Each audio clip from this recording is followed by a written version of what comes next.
స్థానిక సంస్థల్లో బీసీ రిజర్వేషన్లపై ఉత్కంఠ కొనసాగుతోంది. ఈ అంశంపై హైకోర్టులో ఇవాళ విచారణ జరగనుంది. మధ్యాహ్నం 2:15 వాదనలు వింటామని సీజే జస్టిస్ ఏకే సింగ్ నేతృత్వంలోని ధర్మాసనం తెలిపింది. స్థానిక ఎలక్షన్స్ కి ఇవాళ నోటిఫికేషన్ జారీపై స్టే ఇవ్వాలని పిటిషనర్ కోరారు. అయితే పిటిషనర్ రిక్వెస్ట్ ను ధర్మాసనం పరిగణలోకి తీసుకోలేదు. బీసీలకు 42% రిజర్వేషన్లపై ప్రభుత్వం ఇచ్చిన జీవోకు వ్యతిరేకంగా దాఖలైన పిటిషన్లపై హైకోర్టులో వాడి వేడి వాదనలు కొనసాగాయి. ప్రభుత్వం పిటిషనర్ల తరపున వాదనలు విన్న హైకోర్టు విచారణ ఇవాల్టికి వాయిదా వేసింది. జీవో 9 పై దాఖలైన అన్ని పిటిషన్లపై chief justice Aparesh Kumar Singh, justice GM Mohiuddin division bench ఎదుట వాదనలు జరిగాయి.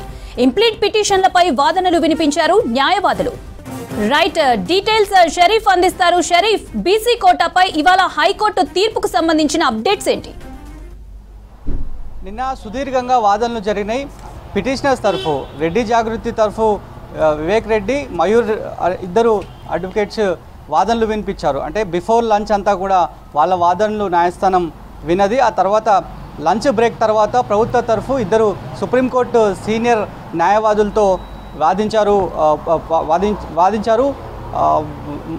అభిషేక్ మను సింఘ్వీతో పాటు కర్ణాటక అడిషనల్ అడ్వకేట్ జనరల్గా చేసినటువంటి రవివర్మ కుమార్, ఈ ఇద్దరు కూడా ప్రభుత్వం తరఫు వాదనలు వినిపించారు. ఉదయం అంతా కూడా పిటిషనర్ తరఫు వాదనలు విన్న తర్వాత వాటికి కౌంటర్గా తెలంగాణ ప్రభుత్వం తరఫు నుంచి వినిపించినటువంటి వాదనలు వాడివేడిగా జరిగాయని చెప్పాలి. కోర్టు సమయం అయిపోయేంత వరకు ఈ వాదనలు జరిగాయి. ఎట్టకేలకు ఇవాళ 2:15 తిరిగి మళ్ళీ హీరింగ్ చేస్తామని చెప్పింది. సో 2:15 ఏ రకమైనటువంటి వాదనలు ఉండబోతున్నాయనేటువంటిది ఒక చర్చ జరుగుతుంది. ఇప్పటికే కాంగ్రెస్ పార్టీకి సంబంధించినటువంటి నేతలంతా కూడా ఒక ధీమాతో ఉంటున్నారు. ఇప్పటికే డీసీసీలకు కూడా స్పష్టమైనటువంటి ఆదేశాలు జారీ చేసుకున్నారు. ఖచ్చితంగా నామినేషన్ల ప్రక్రియ కంప్లీట్ చేసుకోవాలి, ఇవాళ నుంచి నామినేషన్ల ప్రక్రియ కొనసాగుతోంది అనేటువంటి అంశాన్ని చెప్పారు. నిన్ననే పీసీసీ చీఫ్ మహేష్ గౌడ్ కూడా మీడియాతో మాట్లాడుతూ స్పష్టం చేశారు. ఎందుకంటే పిటిషనర్స్ చాలా స్పష్టంగా న్యాయస్థానాన్ని వేడుకున్నారు. నోటిఫికేషన్ని ఆపాలి, నిలుపుదల చేయాలనేటువంటి తమ అభ్యర్థనను కన్సిడర్ చేయకుండా పూర్తి స్థాయిలో తోసిపుచ్చే ప్రయత్నం న్యాయస్థానం చేసింది. కాబట్టి ఆల్రెడీ నోటిఫికేషన్ జారీ అయిపోయింది, నామినేషన్ల ప్రక్రియ కొనసాగుతుంది. ఎట్టకేలకు నామినేషన్స్ కంటిన్యూ అవుతున్నాయి. కాబట్టి ఖచ్చితంగా మా వైపే నిర్ణయం రాబోతోంది, మాకు సానుకూలంగానే నిర్ణయం వచ్చేటువంటి అవకాశం ఎక్కువ శాతం ఉన్నాయనేటువంటి అంశాలను అయితే కాంగ్రెస్ పార్టీకి సంబంధించినటువంటి నేతలంతా కూడా చెప్తున్నారు. ఇక అభిషేక్ మను సింఘ్వి కొన్ని పాయింట్స్ని రేజ్ చేసే ప్రయత్నం చేశారు. ఎందుకంటే చట్టం చేసిన తర్వాత గవర్నర్కి పంపారు, ఆ తర్వాత అంతకంటే ముందు 9th షెడ్యూల్లో చేర్చాలని చెప్పి కేంద్రానికి కూడా తెలంగాణ రాష్ట్ర ప్రభుత్వం పంపింది. అయినప్పటికీ కూడా అక్కడి నుంచి ఎలాంటి రెస్పాన్స్ రాని కారణంగానే దానికి ఆల్టర్నేట్గానే జీవో MS 9ని తీసుకొచ్చారు.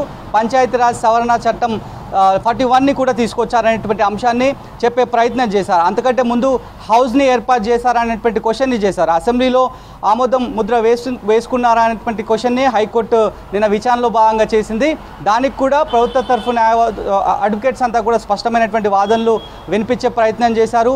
2 దఫాలుగా అసెంబ్లీని ఏర్పాటు చేశాం, 2 సెషన్స్ని ఏర్పాటు చేసి అన్ని పార్టీల నిర్ణయాన్ని తీసుకొని ఏకాభిప్రాయ నిర్ణయంతోనే చట్టాన్ని తీసుకొచ్చామనేటువంటి అంశాన్ని చెప్పారు. ఇక మరొక వాదనని బలంగా వినిపించే ప్రయత్నం సింఘ్వి చేశారు.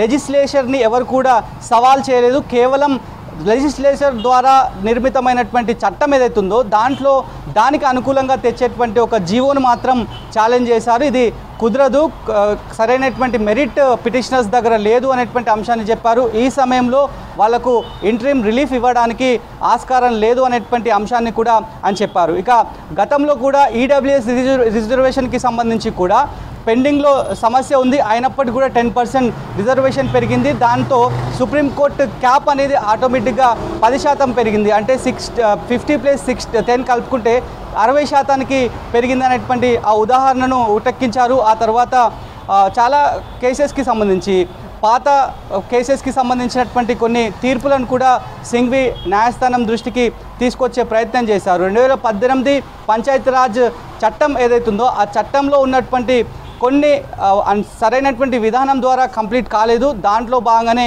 ఈ సమస్యలు తలెత్తాయనేటువంటి అంశాన్ని కూడా చెప్పారు.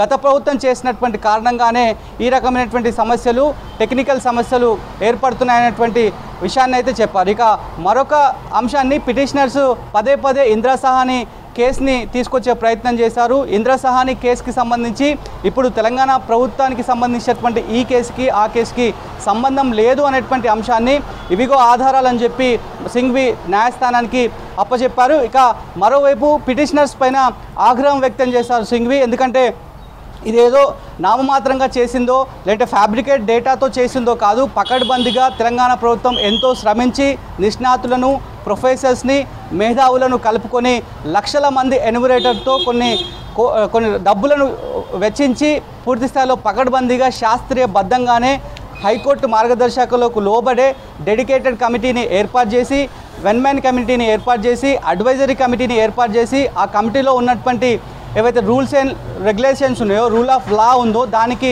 అనుగుణంగానే ఈ డేటానంతా కూడా రెడీ చేసాం. ఎంపెరికల్ డేటా ఆధారంగానే ఇది వచ్చింది. గరిష్టమైనటువంటి లెక్కలు తెలిసాయి. పలానా సామాజిక వర్గం వారు ఇంతమంది ఉన్నారనేటువంటి అంశాన్ని స్పష్టం చేశారు. కాబట్టి కేవలం సుప్రీంకోర్టుకి 50% క్యాప్ మించొద్దు అనేటువంటి ఒకే ఒక సమస్య తప్ప దీంట్లో రాజ్యాంగాన్ని ఖూనీ చేస్తుంది ప్రభుత్వం, రాజ్యాంగాన్ని ఉల్లంఘన చేస్తుంది అనేటువంటి అనడానికి ఎక్కడ కూడా ఆస్కారం లేదనేటువంటి వాదనను కూడా సింఘ్వి వినిపించారు.